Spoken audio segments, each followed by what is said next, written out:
فاسألوا أهل الذكر إن كنتم لا تعلمون بالبينات والزبور.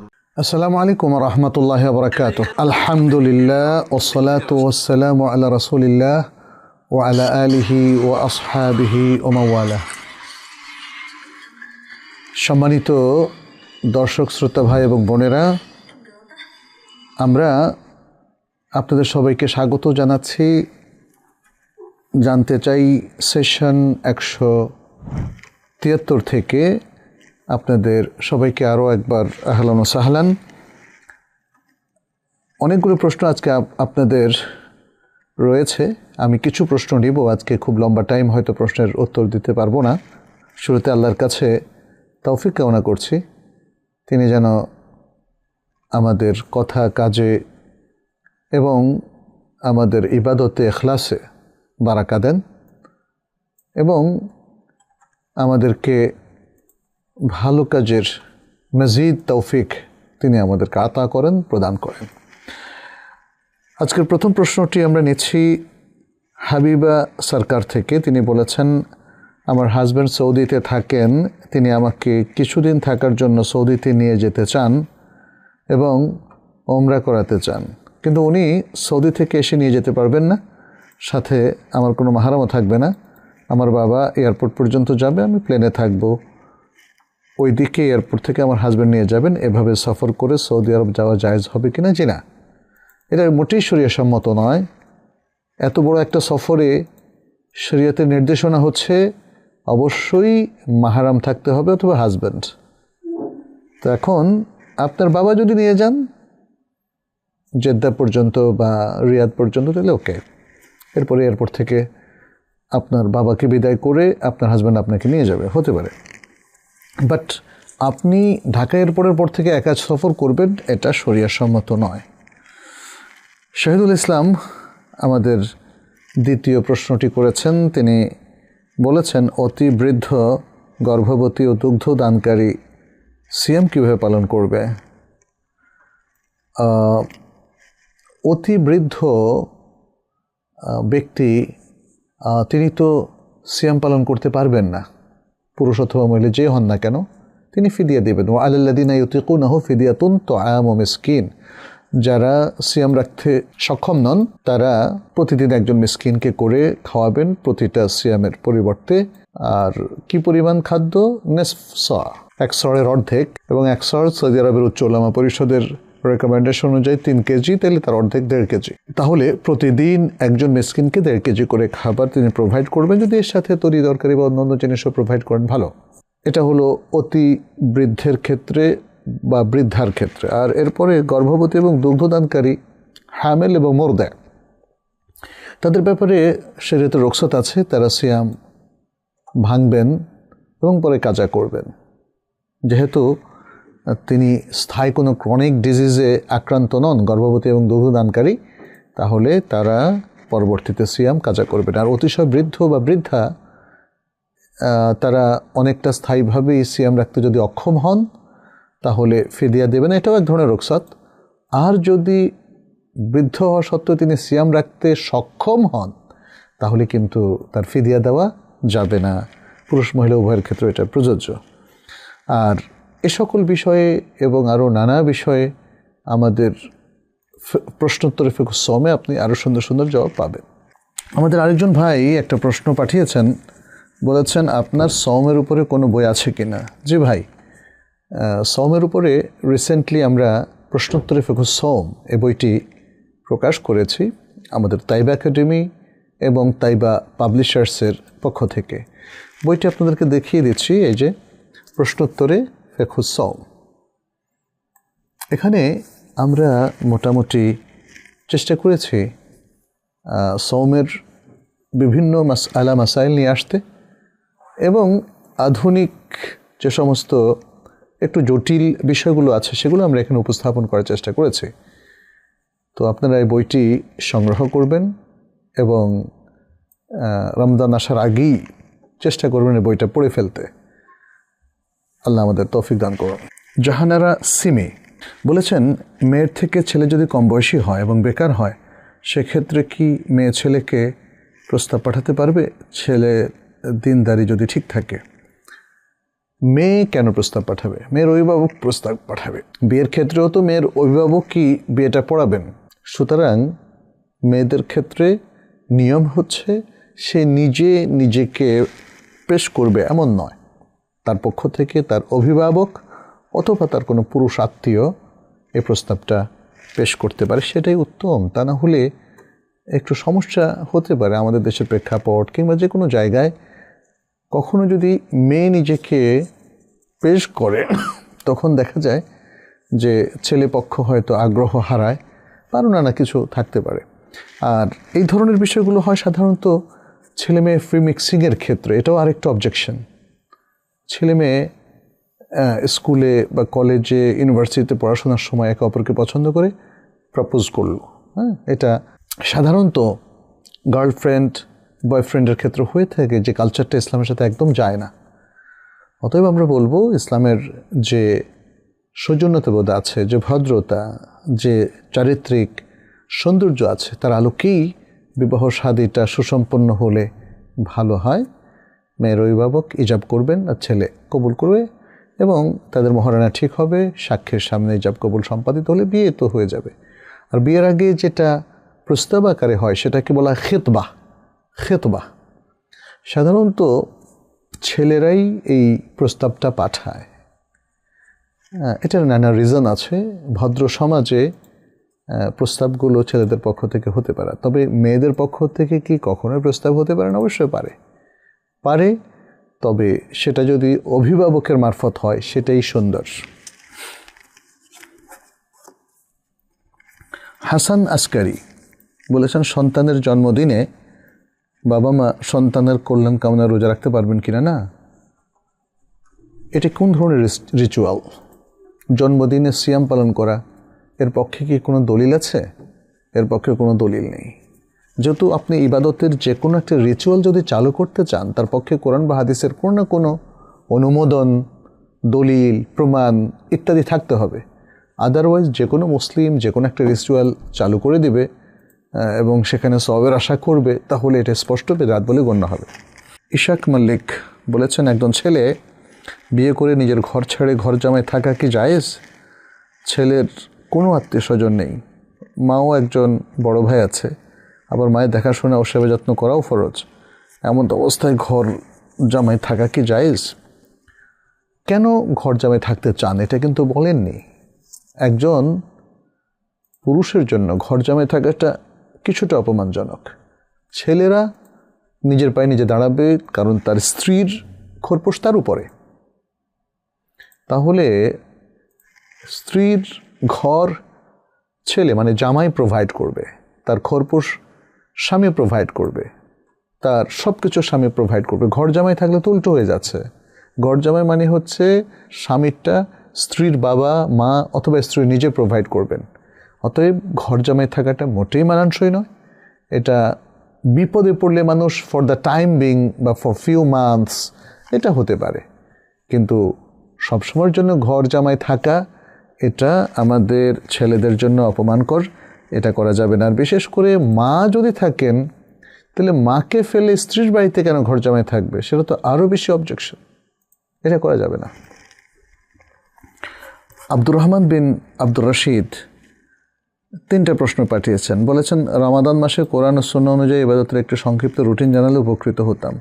এ প্রসঙ্গে আমরা ইতিমধ্যে অনেকগুলো আলোচনা করেছি, রমাদানের প্রস্তুতি এবং রমাদান প্ল্যানার। আর আমাদের আইবিটি থেকে প্রকাশিত রমাদান প্ল্যানারও আছে, আপনারা সেটা সংগ্রহ করে নেন।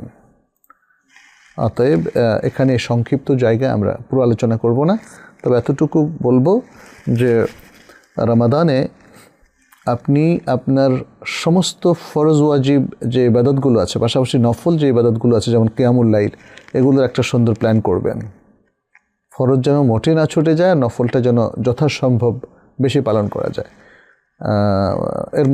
এর মধ্যে আর অনেকগুলো বিষয় আছে আপনি জানেন, যেমন সিয়াম রাখা, ইফতার, সাহুর, এগুলো সুন্নাহভিত্তিক কী করে করা যায়।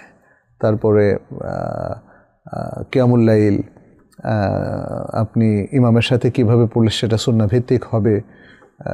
পাশাপাশি আপনার কোরআন তেলাওয়াত করা বেশি বেশি, দান খয়রাত সাদাকা জাকাত আদায় করা, রমাদানের শেষ দিকে শেষ 10 রাতে বা দিনে ইতিকাফ করা, লাইলাতুল কদরের তাহাররি করা, অনুসন্ধান করা, পারলে ওমরা করা ইত্যাদি, এই সব কিছুর একটা সুন্দর প্ল্যান করবেন। তবে মনে রাখবেন যেগুলো নফল সেগুলো সামর্থ্যের সাথে জড়িত, পারলে করবেন, না পারলে না করলে কোনো অসুবিধা নাই। আর পাশাপাশি আপনার জাকাতের বিষয়টা, সাদাকা ফিতরা কীভাবে আদায় করবেন যেন শরিয়া ভিত্তিক হয়, এবং ফ্যামিলি নিয়ে আপনি একটা প্ল্যান করবেন। আপনি নিজে শুধু না, নবী সাল্লাল্লাহু আলাইহি ওয়াসাল্লাম পুরো রমাদানে ফ্যামিলিকেও সিয়ামের তারবিয়াত এবং সিয়ামের ট্রেনিংটা দেওয়ানোর চেষ্টা করতেন। আপনি সেভাবে কিছু প্ল্যান করতে পারেন। আপনার আরেকটা প্ল্যান থাকতে হবে যে বর্জন করার জিনিসগুলো, সওমের যে অন্তর্নিহিত মর্মটা আছে সেদিকটা আপনি কী করে রক্ষা করবেন। আপনার জীবন থেকে যত পাপ আছে এগুলোকে সবগুলোকে বিদায় জানাতে হবে। ধূমপান, দাড়ি কাটা, মেয়েদের ক্ষেত্রে হিজাব সংরক্ষণ না করা, তারপরে মানুষের হক নষ্ট করা ইত্যাদি ইত্যাদি আরও অনেক যে হারাম বিষয়গুলো আছে এগুলো থেকে নিজেকে মুক্ত করবেন, এবং রমাদানের পরে যেন আপনি একজন ইতিবাচক ব্যক্তি হয়ে যান সেভাবেই ট্রেনিংটা করবেন। রমাদানের এই প্ল্যানের মধ্যে আপনার কোরআন ভিত্তিকও একটা প্ল্যান থাকতে পারে যে কোরআন তেলাওয়াত যদি শুদ্ধ না হয় আপনি কোরআন তেলাওয়াত শুদ্ধ করে ফেলবেন, কোরআনের অর্থটা পড়বেন। বিশেষ করে যে আয়াতগুলো বা যে সূরাগুলো আপনি সাধারণত সালাতের মধ্যে তেলাওয়াত করে থাকেন সেগুলোর অর্থটা আপনি জেনে নেবেন, এবং অন্যান্য আজকারগুলো যেগুলো আপনি সালাতের মধ্যে পড়েন সেগুলোর অর্থটা জেনে নেবেন। তাহলে আপনি সালাত পড়তে গিয়ে মজাটা পাবেন। হ্যাঁ, এইভাবে রমাদানকে এক্সক্লুসিভ ইবাদতের ট্রেনিং নেওয়ার জন্যে এবং ইবাদতগুলো সুন্দরভাবে পরিপালনের জন্য একটা সেশন হিসাবে আপনি যদি রুটিন করেন, আমার বিশ্বাস যে এই রমাদান থেকে আপনি সবচেয়ে বেশি ফলাফল পাবেন এবং এই বছরের রমাদান আপনার জীবনে সবচেয়ে বেশি এফেক্টিভ হবে ইনশাআল্লাহ। আচ্ছা, আপনি দ্বিতীয় প্রশ্নটা করেছেন বন্ধুত্ব করার ক্ষেত্রে শরীয়তের মূল মানদণ্ড কী? বন্ধুত্ব আপনি এমন লোকের সাথে করবেন যার দিনদারি আছে। দিনদারি হচ্ছে একমাত্র মানদণ্ড, আর কিছু না। আপনি নিজে যদি দিনদার হন তাহলে দিনদারের সাথে বন্ধুত্ব করবেন। যিনি দিন মানেন না, নন প্র্যাকটিসিং, এবং যিনি দিন বিরোধী চিন্তাভাবনা, কথাবার্তা, আমল এগুলোর মধ্যে এঙ্গেজ আছেন, তার থেকে আপনি অনেক দূরে থাকবেন। আপনি আপনার দিনকে প্রোটেক্ট করবেন এমন ব্যক্তিদের সাথে উঠা বসা করে যারা নিজেরা দিনকে প্রোটেক্ট করে। আলমার ও আলা দিনে খালিলিহি, হ্যাঁ, আলমার ও আলা দিনে খালিলিহি এর অর্থ হলো মানুষ তার বন্ধুর দিনের উপর থাকে। তার বন্ধু যেই দিনদারি মেনটেন করে সেটা মেনটেন করেন। আমরা আরেকটা কথা বাংলা জানি, সেটা হচ্ছে সৎসঙ্গে স্বর্গবাস, অসৎসঙ্গে সর্বনাশ। তো আপনি বন্ধুত্ব যদি ভালো লোকের সাথে করেন আপনার দিনদারি টিকে থাকবে, আর অসৎ মানুষের সাথে বন্ধুত্ব করলে সে আপনাকে ধ্বংসের দিকে নিয়ে যাবে। আচ্ছা, খারাপ বা উল্টাপাল্টা চিন্তা এলে নাফস বা ওয়াসওয়াসা কীভাবে নিয়ন্ত্রণ করা যায়? আপনি বিতাড়িত শয়তান থেকে আল্লাহর কাছে আশ্রয় চাইবেন, সকল সুন্দর আজকারগুলো পড়বেন, সার্বক্ষণিকভাবে মেন্টালি আল্লাহর সাথে কানেক্টেড থাকবেন, কোরআন তেলাওয়াত বেশি করবেন, পবিত্র অবস্থায় থাকবেন, অজু তহারাতের অবস্থায় থাকবেন। যে কোনো সময় অজু চলে গেলে আবার আপনি অজু করে নেবেন। বাথরুম যতবার করবেন প্রতিবার অজু করে বের হবেন। তাহলে দেখবেন যে শয়তান আপনার উপর গালেব হতে পারবে না। শয়তান সাধারণত গালেব হয় সেই সমস্ত লোকদের উপর যাদের আমল ভালো না, যারা নোংরা থাকে, যারা পবিত্রতা অর্জন করে না, যাদের বাহ্যিক পবিত্রতাও নেই, আবার অন্তর্নিহিত পবিত্রতাও নেই। অন্তর্নিহিত পবিত্রতা মানে হচ্ছে যেমন বাজে চিন্তাভাবনা, শিরক, বিদআত বা কুফরের পক্ষের চিন্তাভাবনা, এগুলো নোংরা। এই খারাপ জিনিসগুলো থেকে যদি কেউ পবিত্র থাকে, আবার বাহ্যিক অজুর মাধ্যমে বা অজু গোসল তায়াম্মুমের মাধ্যমে যে পবিত্রতা অর্জন হয় সেটা রাখে, তাহলে কোনো শয়তান, কোনো জিন, কোনো দুষ্ট কোনো প্রাণী তাকে ক্যাপচার করতে পারবে না। আল্লাহ সুবহানাহু ওয়া তাআলা তাকে প্রোটেক্ট করবেন এবং ফেরেশতারাও তাকে সার্বিক সহযোগিতা করবে। সে হয়তো দেখবে না, বাট এটা আল্লাহর পক্ষ থেকে হবে ইনশাআল্লাহ। হেলাল আহমদ বলেছেন, কোরআন সহিভাবে শেখার জন্য কোর্সে ভর্তি হতে ইচ্ছুক। সেশন কোন মাস থেকে শুরু হয়? এখন ভর্তি চলছে, সারা বছর ভর্তি চলমান থাকবে। আচ্ছা, আপনি আমাদের তাইব একাডেমির টিকিউ কোর্সের কথা বলছেন। টিকিউ মানে হচ্ছে তালিমুল কোরআন। আমাদের এখানে নাজেরা, ভালো করে শুদ্ধ তেলাওয়াতের জন্যে টিকিউটা একটা খুব চমৎকার ভালো প্রোগ্রাম, তালিমুল কোরআন প্রোগ্রাম। সেটা সারা বছরই চলমান থাকে, প্রত্যেক 4 মাসে একটা করে কোর্স। এখন যেমন ভর্তি চলছে এবং হয়তো অল্প কিছুদিনের মধ্যে ক্লাস শুরু হয়ে যাবে, আপনি এখনই এনরোল করতে পারেন। আর যদি কখনও এমন হয় যে একটা কোর্স অনেক আগে শুরু হয়ে গেছে, নেক্সট কোর্সটা সামনে আছে, তাহলে সামনের কোর্সের জন্য আপনি এনরোল করবেন।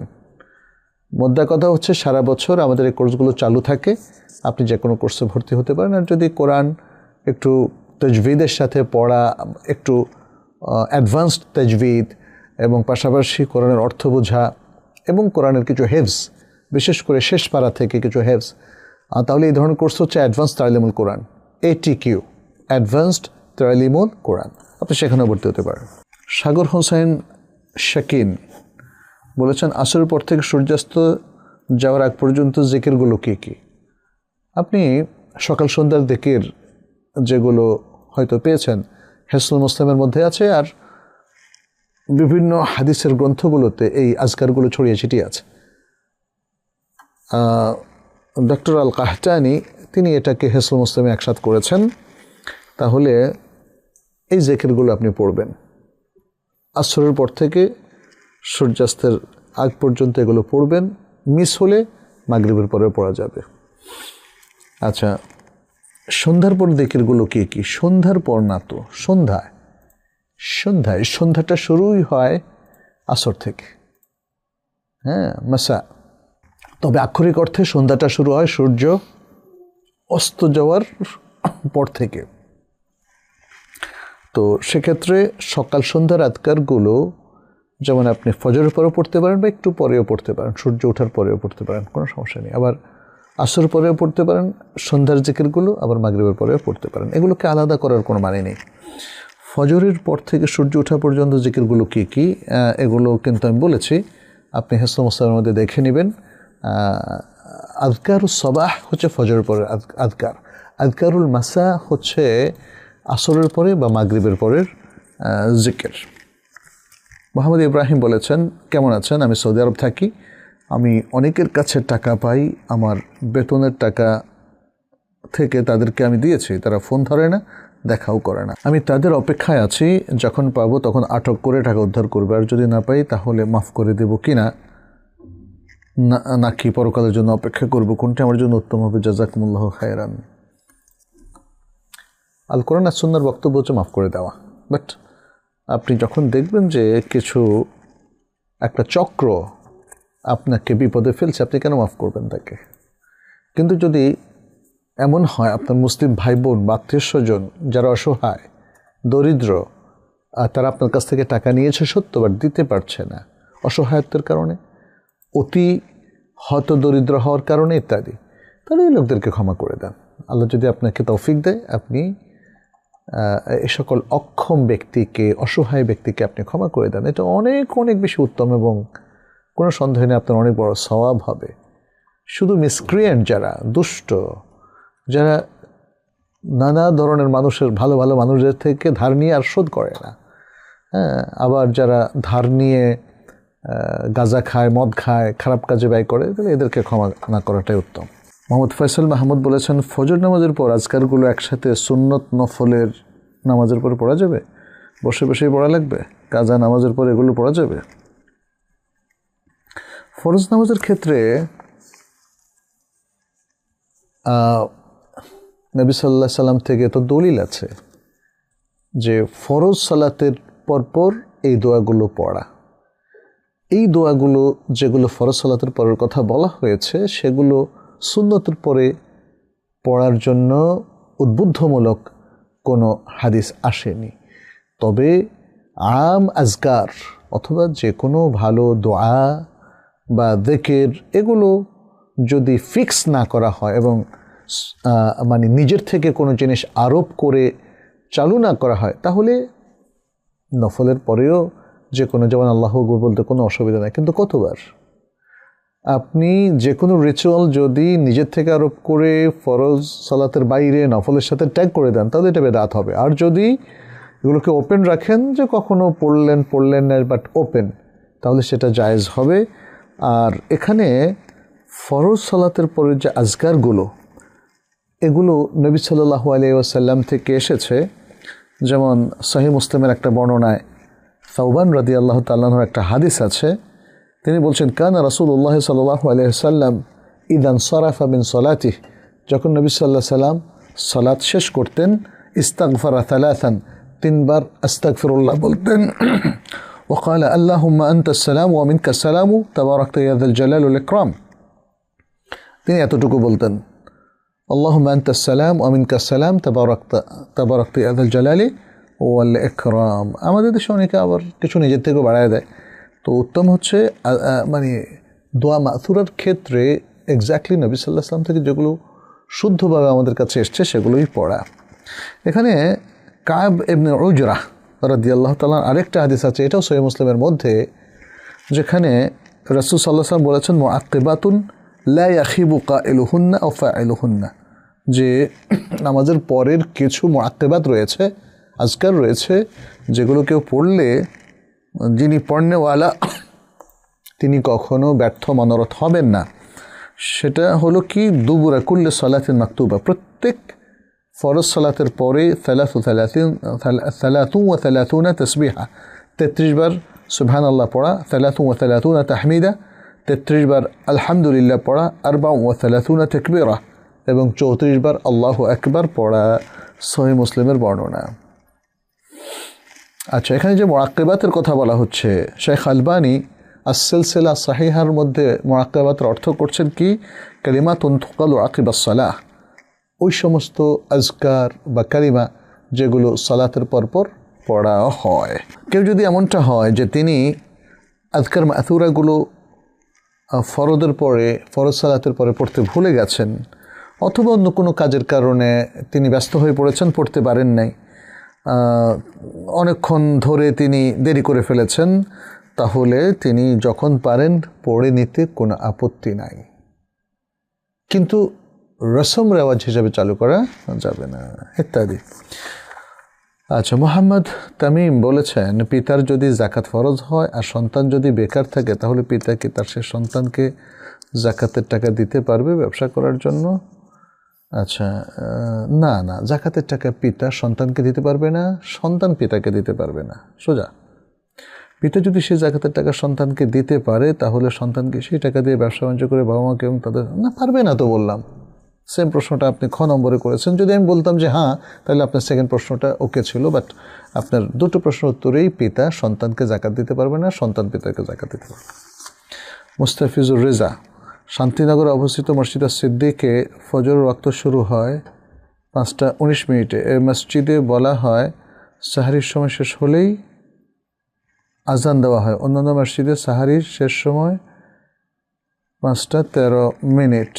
সাহারির শেষ মুহূর্ত নির্ধারণে ভিন্নতা কেন? কারণ সাহারির শেষ সময় হলো তাহাজ্জুদেরও শেষ সময়। দেখুন, সাহারির শেষ সময় এটা শেষ হয় সুবহে সাদেক উদিত হওয়ার সাথে সাথে, এর আগে না। সূরাতুল বাকারার 187 নম্বর আয়াতে আল্লাহ তাআলা স্পষ্ট করে বলেছেন, ওয়াকুলু ওয়াশরাবু হাত্তা ইয়াতাবায়ানা লাকুমুল খায়তুল আবয়াদু মিনাল খায়তিল আসওয়াদি মিনাল ফাজর সুম্মা আতিমুস সিয়ামা ইলাল লাইল। বলে তোমরা পানাহার করতে থাকো যতক্ষণ না ফজরের কালো রেখার পরে সাদা রেখা উদিত হয়। তাইলে সাদা রেখা উদিত হওয়ার আগ পর্যন্ত আপনি খেতে পারবেন। এখন অন্যান্য মসজিদের ব্যাপারে যেটা আমরা শুনেছি এবং বলা হয়ে থাকে যে তারা 5 মিনিট বা 6 মিনিট সতর্কতামূলক আগেই মানুষকে তাম্বিহ করে এবং বলে এখন খাওয়া বন্ধ করেন, কারণ শেষ মুহূর্তে খেলে আপনি রোজা হয়তো ভেঙে যেতে পারে। আপনি হয়তো দেখা গেল যে এখনও খাচ্ছেন, আবার কিছু মানুষ তো মানে বলে যে আজান চলছে এই সময়ও খাওয়া যাবে এবং তাতে রোজা ভাঙবে না, যেটা একদম মারাত্মক ভুল কথা। কারণ নবী সাল্লাল্লাহু আলাইহি ওয়াসাল্লামের যে হাদিসটা বুখারীতে এসছে সেখানে বলা হয়েছে যে যেমন দুজন সাহাবী তারা ফজর আজান দিতেন বা রাত্রের আজান দিতেন, বেলাল রাদিয়াল্লাহু তাআলা এবং আব্দুল্লাহ ইবনে উম মাকতুম। একজন রাত থাকতে আজান দিতেন। নবী সাল্লাল্লাহু আলাইহি ওয়াসাল্লাম বলছেন, রাত থাকতে যিনি আজান দেন সে আজানের পরে তুমি খেতে পারো, কিন্তু এটা তো ফজর আজান, এটা রাতের আজান। রাতে একটা তাম্বিহ করার জন্য, মানুষকে উঠানোর জন্য আজান। যেটাকে অনেকে তাহাজ্জুদের আজান বলে, আসলে এটা তাহাজ্জুদের আজান না। আর আরেকটা হলো ফজরের আজান। ফজরের আজান হওয়ার সাথে সাথে, ফজরের আজান তো ফজরের সাথে সাথে দিবেন, অনেকে আবার ফজরের আজান দেরি করে দেয়, তাহলে ওই আজানের আগেই খাবার বন্ধ করতে হবে। এনিহাউ আমরা যদি ধরেই নেই যে ফজর ওয়াক্ত মাত্র হলার সাথে সাথে আজান হলো, তাহলে খাবারও সাথে সাথে বন্ধ করতে হবে। মানে এখানে আর কোনো ভিন্ন ব্যাখ্যার কোনো অবকাশ নেই, কোরআন আমাদের কাছে স্পষ্ট করে দিয়েছে। সময়ের ভিন্নতা হচ্ছে মানুষের আন্ডারস্ট্যান্ডিংয়ের ভিন্নতার কারণে, কোরআন হাদিসের ভিন্নতা নাই। কোরআন হাদিস ভেরি লুসিড এবং ক্লিয়ার এই ব্যাপারে। আপনি ওয়াক্তটা ঠিক মতো বলবেন, যেমন 5:19 ফজর উদিত হয়, তাহলে তার আগ পর্যন্ত খেতে পারবেন, কিন্তু তার 5 মিনিট বা 6 মিনিট আগে আপনি খাবার শেষ করবেন সাবধানতামূলক। এটা আপনি নিজের জন্য করতে পারেন যে আমি 5 মিনিট আগে শেষ করবো, ওকে করেন, যাতে আমি সতর্ক থাকতে পারি যে শেষ মুহূর্তে খেয়ে যেন রোজা ভঙ্গ না হয়ে যায়। কিন্তু এটাকে আপনি নিয়ম করতে পারেন না। আপনি এটা বলতে পারেন না যে সেহেরির শেষ সময় ফজর উদিত হওয়ার 6 মিনিট আগে বা 5 মিনিট আগে এটা গর্হিত কাজ হবে। এই ধরনের কাজ থেকে আমাদেরকে বিরত থাকতে হবে। সব মানুষই তো দায়িত্বশীল, তারা বুঝছে আল্লাহ তাআলা তাদেরকে আকল দিয়েছেন, ফলে তাদেরকে আমরা এক্স্যাক্ট টাইমটাই বলে দেব এবং বলবো যে এই টাইমের আগে আপনি সাহারি খাওয়া শেষ করুন। রাফি খন্দকার বলছে জোহর, আসর, মাগরিব, এশার সালাত মসজিদে আদায় করি, কিন্তু ফজরের সালাত, আপনি বলেছেন ফজরের সালাত নিরাপত্তার কারণে বাসায় আদায় করেন। কিসের নিরাপত্তা? মানে নিরাপত্তার ব্যাপারটা আমাদের কাছে ক্লিয়ার না। আমার ভয় লাগে, ভূতের ভয় নাকি কি, নাকি ছিনতাইকারীর ভয়? যদি জেনুইন কোনো সমস্যা থাকে যে হ্যাঁ আপনি ঘর থেকে বের হলে কোনো পশু আপনাকে কামড় দিতে পারে বা কোনো শত্রু আপনাকে হামলা করে মেরে ফেলতে পারে বা আহত করতে পারে, নিহত করতে পারে, তাহলে আপনি বাসায় পড়তে পারেন। আদারওয়াইজ শুধু মনে মনে ভয় যে ভূত পেতনি আবার আছে কিনা ইত্যাদি, এই ভয়ের কারণে বাসায় পড়া যাবে না।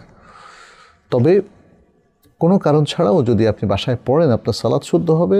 জামাত তরক করার কারণে, বিনা ওজরে জামাত তরক করার কারণে আপনার গুনাহ হতে পারে, গুনাহ হবে। আচ্ছা, আশরাফুল ইসলাম বলেছেন মানুষ মারা গেলে কারা কারা দেখতে পারবে? মহিলা যদি মারা যান তাহলে তার মাহরাম ছাড়া, স্বামী ছাড়া কেউ দেখতে পারবে না। আর পুরুষ মারা গেলে যদি আত্মীয়তাই দেখবে, অন্য কারো তো দেখার কথা না, অন্য বেগানা মহিলা তো আর দেখার কথা না। কিন্তু তারপরেও পুরুষের চেহারা যদি পুরুষ অথবা মহিলা মৃত্যুর পরে কেউ দেখেন, সেটা নাজায়েজ হবে না। মাহমুদ গোলাম রাব্বি, স্বামী স্ত্রীর পাশাপাশি দাঁড়িয়ে জামাতে সালাত আদায় করে পারবে কি না? পারবে না। স্ত্রীকে পেছনে দাঁড়াতে হবে, একা যদি হন তাহলে একা একটা সফে পেছনে দাঁড়াবেন। আব্দুল সালাম, কুয়েত থেকে দেশে গেলে রোজা কয়টা রাখতে হবে, 30টা না 31টা? এইভাবে প্রশ্ন করছেন কেন? আপনার সমস্যাটা কি আপনি বুঝে বলেন। কুয়েতে যদি একদিন আগে আপনার রোজা শুরু করেন, তারপরে 29টা বা যখনই আসেন, তাহলে বাংলাদেশে যদি 29টা হয়, কুয়েতে একদিন আগে শুরু করার কারণে আপনার 30টা হয়ে গেল। আবার বাংলাদেশে 30টা হলে আপনার 31টা হয়ে গেল। সমস্যা কি? কোনো সমস্যা তো নাই, তাই না? এখানে শেখ সালিহ বিন উসাইমিন সহ সবাই বলেছেন যেখানে আপনি যে দেশে গেছেন সেখানের নিয়ম অনুযায়ী আপনাকে ঈদ করতে হবে। একদিন আগে কুয়েতের ঈদের দিন আপনি বাংলাদেশে বসে ঈদ করতে পারবেন না, আপনাকে বাংলাদেশের সাথে ঈদ করতে হবে। ফলে আপনার 31টা হয়ে যাওয়ার সম্ভাবনা। আবার এখানে আমাদের অনেক ভাইরা যেটা বলছেন যে সারা বিশ্বে যদি একসাথে রাখা যায় তাহলে তার কোনো সমস্যা থাকে না। কিন্তু সারা বিশ্বে একসাথে রাখাটা কি ফরজ না? ফরজ না। এটা প্রত্যেক রাষ্ট্র এবং মুফতিরা ঠিক করবেন তার জোনে এবং তার দেশ কি সারা বিশ্বের সাথে রাখবে নাকি তারা রিজিওনাল মুনসাইটিংয়ের ভিত্তিতে রাখবে। এই ইজতেহাদটা করার অধিকার আছে। ফলে আপনি যদি এমনটা হয় যে বাংলাদেশের সাথে কুয়েতের একদিনের তফাৎ থেকেই গেল, বাংলাদেশে 30টা রোজা হলো, আর আপনি যেদিনই ফেরেন না কেন, মানে প্রথম দিন সিয়াম রাখার পরে যেদিনই ফেরেন না কেন আপনার 31টাই হবে, বাংলাদেশে যদি 30টা রোজা হয়, তাই না? এতে কোনো সমস্যা নেই। মোহাম্মদ আলী আলম বলেছেন প্রাইমারি স্কুলে পিটিতে শিক্ষার্থীদের জাতীয় সঙ্গীত গাওয়ানো হয়, এমত অবস্থায় প্রধান শিক্ষকের চাকরিতে কোনো অসুবিধা আছে কি না? স্কুলের নিয়ম অনুযায়ী তারা করছেন। এখন আপনি এখানে ক্লিয়ার করেননি যে শারঈ সমস্যাটাকে, শরীয়ত লঙ্ঘন কোন জায়গায় হয়েছে। আমরা বুঝতে পারছি এক্ষেত্রে যেটা আমরা দেখি যে কোনো ব্যক্তি যদি এমনকি কুফুরের মতো ভয়াবহ কাজেও বাধ্য হয়, আল্লাহ সেটা ক্ষমা করে দেন। কিন্তু কথা হচ্ছে তার প্রতি তার ঘৃণা অথবা তার অসমর্থন থাকতে হবে। আল্লাহ সুবহানাহু ওয়া তাআলা বলছেন ইল্লামান উকরিহা ক্বালবুহু মুতমাইন্নুন বিল ঈমান, অন্তরে ঈমান পরিপূর্ণ থাকা অবস্থায় যদি কুফরি করতে কেউ বাধ্য হয় তাহলে আল্লাহ মাফ করে দেবেন। জাকারিয়া সরকার বলেছেন কোনো মেয়ে 5 ওয়াক্ত নামাজ পড়ে কিন্তু আকীদা কী জিনিস সেটা জানেই না, এরূপ মেয়েকে বিবাহ করা যাবে কি না? হ্যাঁ, যাবে, এবং তাকে শিখিয়ে দেবেন। জি প্রিয় দর্শক, আমরা আজকে এখানে শেষ করছি।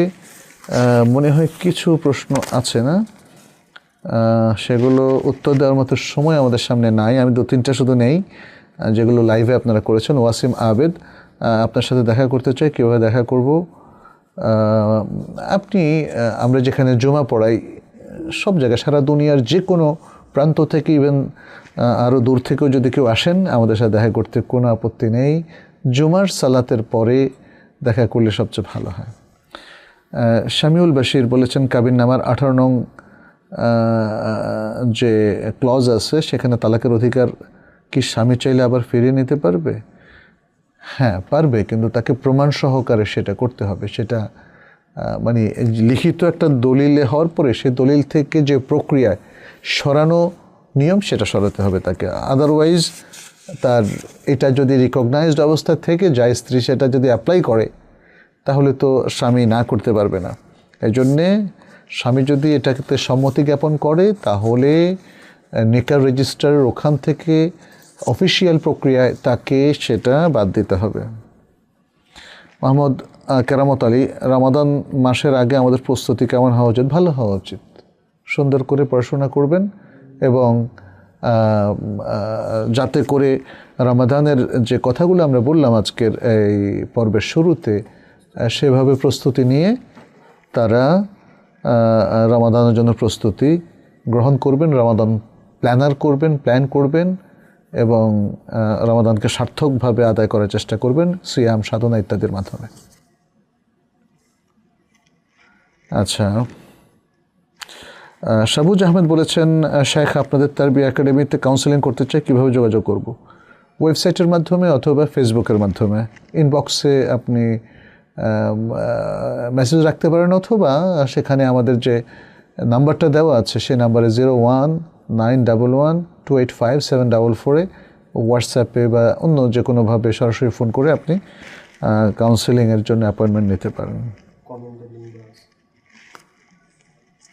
আর আজকের কমেন্টেও লিঙ্ক দেওয়া আছে। হ্যাঁ, 4 রাকাত বিশিষ্ট সুন্নত নামাজকে একসাথে পড়বো নাকি 2 রাকাত করে? মোহাম্মদ বাইজিদ ইসলাম আলভি, 2 রাকাত করে পড়া উত্তম। তবে আমাদের অনেক শায়েখরা বলেছেন যেহেতু একটা হাদিস আছে সেখানে 4 রাকাত একসাথে পড়া সেটাও যেতে পারে, উত্তম হচ্ছে 2 রাকাত করে পড়া। রায়হানুল হক সিরাজি, ইশরাকের সালাতের সঠিক নিয়ম কি? 2 রাকাত করে পড়বেন। সালাতুদ দুহা, সালাতুল ইশরাক একই ধরনের সালাহ। হুসাইন বিন মনিরুল বলেছেন আমাদের সমাজ বা রাষ্ট্র তো ইসলামী শাসন ব্যবস্থা নিতে রাষ্ট্রীয়ভাবে জাকাত বন্টনের ব্যবস্থা নাই। আমরা সাধারণত বছরে 30 থেকে 40 হাজার টাকা জাকাত আসে।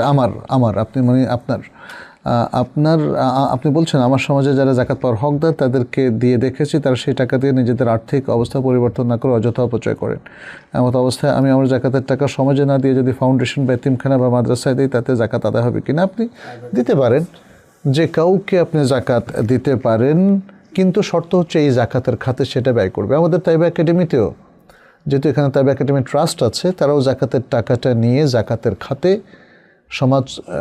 সমাজে যে সমস্ত খাতে ব্যয় করা যায়, দরিদ্র, মিসকিন সহ আর অন্য খাতে, সেখানে তারা ব্যয় করে থাকে। তো প্রিয় দর্শক, আপনাদের অল্প কয়েকটা মাত্র আমরা লাইভ থেকে প্রশ্ন নিলাম। আপনারা যদি অনেক বেশি করেছেন, বাট আমরা সবগুলো উত্তর দিতে পারলাম না, এই জন্য দুঃখিত। আল্লাহর কাছে তৌফিক কামনা করি যেন ভবিষ্যতে আরও বেশি প্রশ্ন নিতে পারি এবং আপনাদের উত্তর দিতে পারি। আল্লাহ আমাদের সকলের ভালো আমলগুলোকে কবুল করুন, আমাদের ভুল ত্রুটি ক্ষমা করুন। এতটুকু বলে আজকের মতো শেষ করছি। হাদা সাল্লাল্লাহু সাল্লাম আলা নবিয়িনা মুহাম্মাদিন ওয়া আলা আলিহি ওয়া আসহাবিহি আজমাইন। আসসালামু আলাইকুম ওয়া রাহমাতুল্লাহি ওয়া বারাকাতুহু।